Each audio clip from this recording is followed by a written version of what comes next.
New at 10, it's a new facility with freshly painted walls and shiny wax floors, and yet the new Broomfield jail addition has been sitting completely empty since 2010. CALL7 investigator John Ferrugia is live. And John, this expansion cost taxpayers $11 million. That's right, and the addition will accommodate more than 130 new inmates and was recommended in 2008 by a consultant who projected a booming crime rate. But those projections were never realized, leaving Broomfield not only with expensive empty space, but in a quandary. The older section of the jail accommodates how many? 80. So 80, and you've got 51. 51 today. Deputy Police Chief Jim Fancook says for more than 4 years, the Broomfield County Jail has not reached its average daily operating capacity of 80 inmates. And that's good news because the crime rate in the city and county has been declining. This is the new area. This is the add-on here. But that also means that the $11 million addition to the jail, built in 2010, has been sitting idle. The new section has never been used for inmates. That's correct. Dozens of new cells, thousands of square feet of common space and recreation areas unused, and the city confirms it costs more than $14,000 annually just to light and heat the new addition. There's two pods.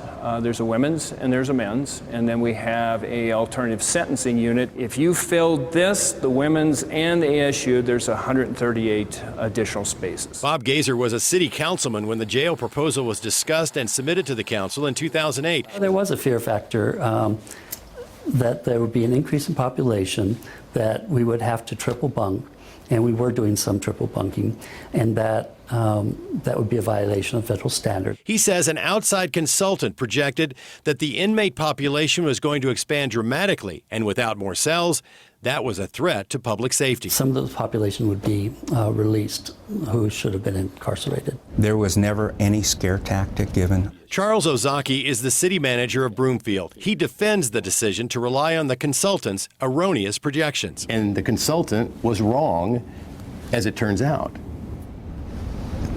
Yeah, the projections have not come to pass yet. Right. Yeah. I think that they overemphasized the severity of the problem. To get the jail built. To get the jail built, yes. But who in the city considered what would happen if the inmate projections were not accurate? When you're getting ready to build this facility, wouldn't it have made sense to go to other sheriffs and gotten at least letters of intent to get other people into that facility? That would have made sense. But you didn't? No. Potentially there was a interest on the part of other sheriffs for use of jail space in the future. But there's no commitment. No commitment, right. In fact, there was no plan of action if the projections were wrong.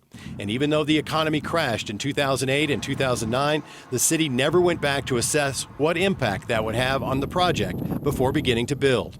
And today, there is no long-term commitment to the city and county of Broomfield. We would have to hire staff at a huge cost to the city and county of Broomfield to house other inmates from other counties and other municipalities. Just to open one pod of the new jail would cost the city more than $1.5 million, more than $780,000 a year for 2 years, as the first year would be needed to train the staff.